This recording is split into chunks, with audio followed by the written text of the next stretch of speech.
Hello, and welcome to the video series teaching Git and GitHub using a variation on the software carpentry Git novice lesson. Before we get started actually using GitHub, let's talk a little bit about what Git and GitHub can do for you. In general, Git and GitHub help us do what's called version control. What is version control and what does Git do? So version control lets us keep track of changes made to files, lets you go back to those old versions of files, while at the same time keeping only one version in your directory or folder. It also has some features that allow us to collaborate easily with others on things like code in particular, and it helps us keep files synced at multiple locations. So we can use GitHub to let us sync between multiple different folders on different computers or different servers. And finally, it lets you publish your code. And so GitLab and GitHub are some of the most common ways for people to publish their code. And this is becoming more and more required by publishers, that when you go to publish your research, your paper about your research, you also need to publish the code that was used in that analysis. You might be using some version similar to what you see here, where you have your script and you have version 1, and you have your script and you have version 2. And it's unclear what the difference between version 1 and version 2 are by their names, but we would probably guess that version 2 is the latest version and the one we want to use. You might also be using dates. So oftentimes I've seen colleagues go ahead and they have the name of their file and then they have the date after it. And so they know the latest one is the one with the latest date. And at any time they could open the older version and get back to it. Alternatively, you might want to swap that around, because then you can sort it alphabetically and it will still sort it in the order of the dates that are included in the file names. You could start with the file name date in proper international standards for dates, and then the name of the file afterwards. And in this example, you can see that maybe the principal investigator put their initials at the end of this file, indicating that they made changes in that particular doc. And so all of these systems, it's kind of unclear what the difference between each of the files is, and it doesn't allow us to have only one version. We have all the versions in that folder and we can see all the versions at the same time. And so as we start to use Git, we're going to be able to do more reproducible research. So we're keeping track of the different versions of our files. And that's good for you. So when you go back to your closest collaborator is you 6 months ago, and they don't respond to emails, is a common phrase that's passed around the carpentries community. And so think about this for yourself so that you're leaving some information for yourself. And Git will help you do that, because it allows you to leave little messages about what you've changed for each version that you save of your files. It also is useful for publishing your analysis and for collaboration. So GitHub in particular has some nice options for reviewing other people's codes before merging that into the current version of a project. And so we're going to see ways we can work together on a project with something that's called pull requests in a later episode of this lesson.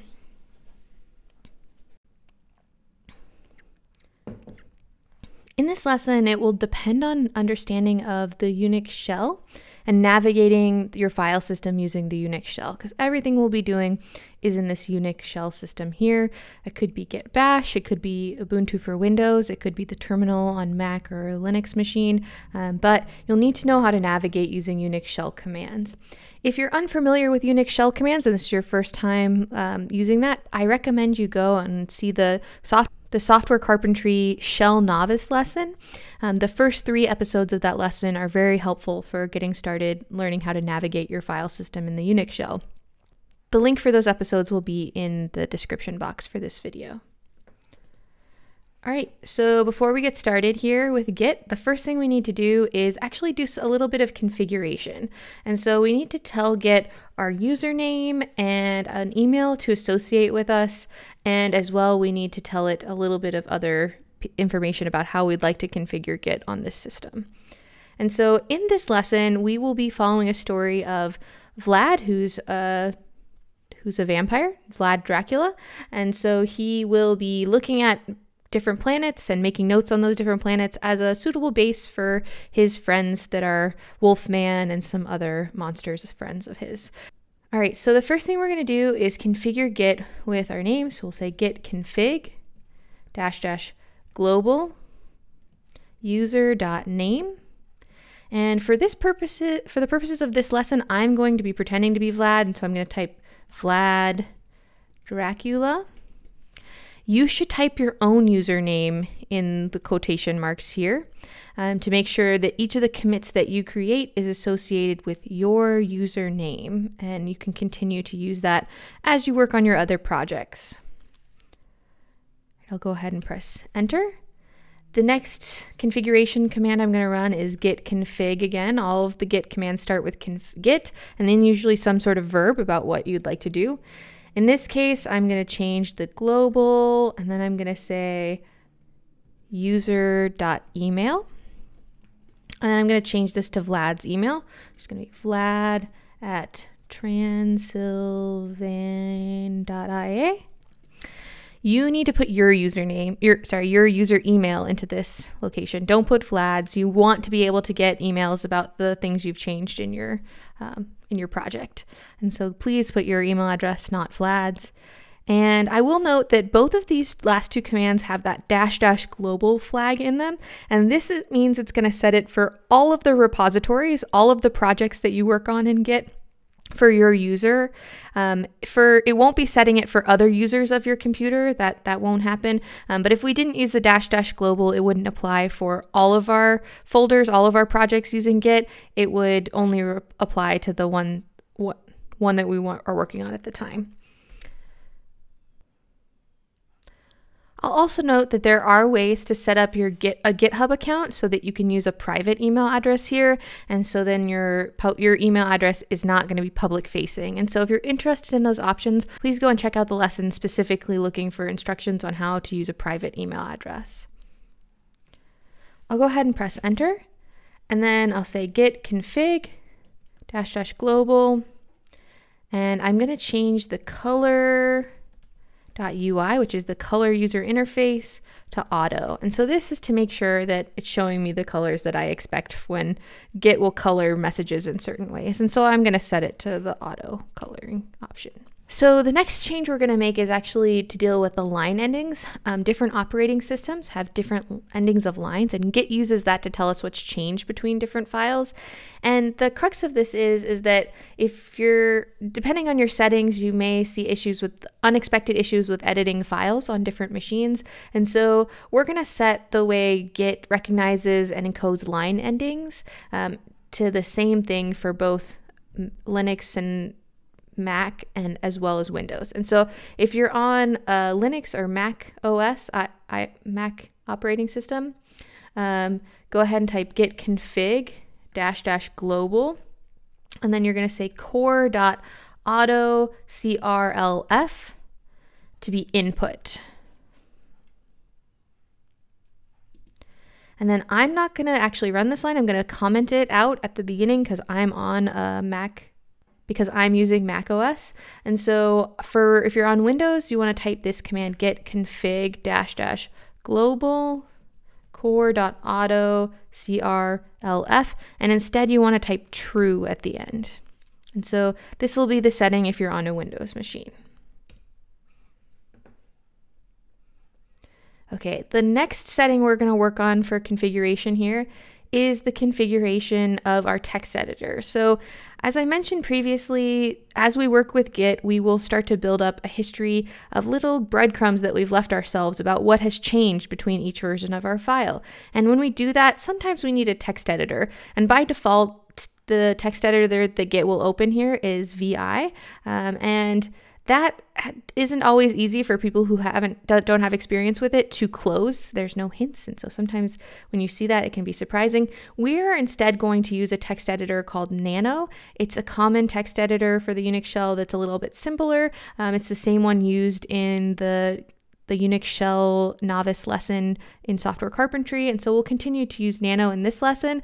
However, if you'd like to set your text editor for Git to be a different text editor, go to the setup episode of this lesson, which is linked in the description box below, and find your editor of choice, and you can change the Git configuration for it there. But for this lesson, we'll be using Nano. So we'll say git config -- global again, and then we'll say core.editor. And then in quotation marks, we're going to type nano-w close quotation marks. And that will set my default editor for Git to be Nano. The next thing we'll do is change the default branch name for Git. This may be different depending on what version of Git you're using, but as of Git 2.28 plus, it allows you to configure the branch name when you create a new repository. And so most people prefer to change their default branch name to being main. That is also the default for what GitHub creates when it creates new repositories in GitHub as well. And so we will change that setting as well. We'll say git config -- global init.default branch main. And again, if you get an error when you're running this option, you may want to update your Git to being a newer version of Git. Alternatively, there are ways to change the name of your branch after you've created a repository that you could use as well. So now that we've set up all these configurations, let's check that it worked, and we'll type git config -- list. And this prints out, and actually it opened the pager less for me so that I could look through it. And you can see I have a lot of options set here. You may not have as many here, but you'll notice there should be our settings here at the bottom, the ones we just changed here. And so I'll go ahead and hit here so that we have a new clear screen now that we've done our configuration. Again, if you made any typos in doing your config, you can go back and rerun those commands and reset the configuration. Okay, the next thing we need to do is set up our SSH keys, and this is going to allow us to connect in our local repository that we create on our local computer to a repository on GitHub. And there's a couple of ways you can do this. One is with SSH keys, the other one is with personal authentication tokens. Both are good ways, just depends on your preference. And in this case, we'll be using SSH keys. And so in my terminal window here, I'm going to type SSH-keygen and then -t, and I'm going to use the ED25519 algorithm to generate this key. And then I'm going to use -c, and I'm going to put the name of the email address for Vlad. In your case, you're going to use your email address here.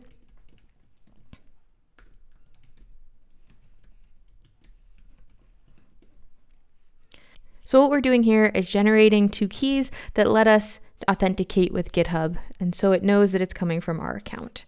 And so we'll go ahead and press enter, and here it says it's generating that public-private key pair, and so we can enter a file in which to save the key, and so we want to enter the file name and keep it in our .ssh folder here, and in this same an ID key that has the same name as our algorithm here. And so we would like to keep it in the default location, so we'll go ahead and press enter. And then it asks us if we want to enter a passphrase. And so here you could have a passphrase that then you'll have to type every time you want to connect. You can leave it empty, but best practices is to type a password here. And so you'll type in your password. Note in the Unix shell, when you're typing a password, it will not move the little key there. There's not going to be showing anything. I typed information in, but you don't see it here. If you find yourself thinking you've typed something and you're not sure what, go ahead and press delete or backspace a bunch of times and then try and type it again. And then it will ask us for that same passphrase again to confirm that we have the right passphrase. We'll go ahead and press enter. Tells us that it has saved our key, and then it has printed a key fingerprint and a random key art image as well. Next, we need to check out the contents of our .ssh folder to make sure that it created those keys. So we'll type ls-l, and then from our home folder, it's usually in .ssh. We can go ahead and press enter. And you can see that now I have this ID here and the public. So this is my private key, this is the public key, and you want to keep your private key private so that it works for only you. The next thing we need to do is copy our public key and give it to GitHub. And so to do that, we can cat the public key to the screen. I'm going to type it with I'm going to type this cat ID _ ed25519.pub. But you noticed I commented and bind out. You should not use the hashtag here. Don't comment it out. I don't want it to print my public key to the screen while I'm teaching, and so I'm going to leave it like this. But once you've hit cat, it should cat your public key to the screen, and you want to copy the information that is there in that public key. Then you'll switch over to GitHub, and so you'll need to log into your GitHub account. You can see this is my GitHub account. I've covered some information because I have a lot of information about other repositories that people have committed to here. And so then I'll click on this drop-down menu here, and I need to go to my settings. So here I'll go to my settings, and then on the left-hand side, there's an option for SSH and GPG keys. And you can see I have a couple on my screen. I've covered up some of the information on them just in case to be on the safe side. And so when I want to add a new key for a new computer, I can click this new SSH key button here. And then the first thing I'll give it here is the information about which computer it is. Maybe it's my new computer. Pretend, but you should put in the name of that will make sense to you, so you know which machine or which account that SSH key was created for. And then here in the key, you're going to paste in that information we copied from the cat command. And then you'll click add SSH key. And then you should see it listed in your list of SSH keys. Let's test it to make sure it works on our local machine. Okay, once we've set it up, we can test our setup by typing ssh-t git at github.com. And here you can see that it recognized my credentials because I have my SSH keys set up and it's successfully authenticated. And so now I can tell that I did successfully set up my SSH keys. And when we go to use GitHub later, this will be set up for us. Okay, now that we've set up, I'm going to go ahead and I'll clear my screen again so that we're back at the top. And now I can start working actually in Git. So everything we've done thus far is the things that you need to do when you first set up Git for a particular computer. After that, you won't need to continue doing those setup steps and instead can start working with all the repositories that you're using. Okay, so in our story, we said that Vlad Dracula, I might call him Vlad or Dracula throughout the story, is looking at planets to take his friends to and wants to study their features to try and figure out what the best planet to go to is. And so we're going to create a folder called planets that we keep our notes in. And as we make those notes, we're going to continue to use Git to version control those different notes. So we can always go back to old versions of it if we'd like to. You can think of this process similar to if you were creating a project directory for a particular data analysis project you're doing. You'd create that folder and then you'd version control it with Git and you'd version control all the files within it with Git. The first thing we're going to do is create a folder called planets. So we'll type mkdir, and then we want to create that. I'm going to create it in my desktop. Putting things on your desktop is not necessarily a best practice because a lot of things accumulate that are not useful on your desktop, but I would like this to be temporary for while I'm teaching, and so I'm going to do it as a test, and it'll be an easy place for me to find it later. So I'm going to type tilde to reference my home folder, desktop, and then I'm going to create a folder called planets at that location. The next thing I need to do is actually be in the planets folder. Right now, I'm still in my home folder since I started up the terminal there. And so I'm going to type cd for change directory, tilde, desktop, and then planets. All right, I can check where I am at any time by typing pwd. And you can see I'm in my home folder, in my desktop, in a directory called planets. All right, so in Git, we often talk about what's called a repository. So a repository is a folder or a directory that is version controlled and has a history of information with it with Git. So a Git repository is a folder or a directory that has version control in it. And so right now we have a folder, but it's not using Git yet. And so first we need to tell Git that I want you to work in this folder and keep track of all the files that are within this folder. And that includes any files that are created in folders within this planets folder. So if I create subdirectories to planets, those files will automatically, Git will try and track them at least. They will automatically be tracked by Git unless we tell it otherwise. So we'll type Git Init, which is the first Git command we'll learn here, and that initializes this repository as a Git repository.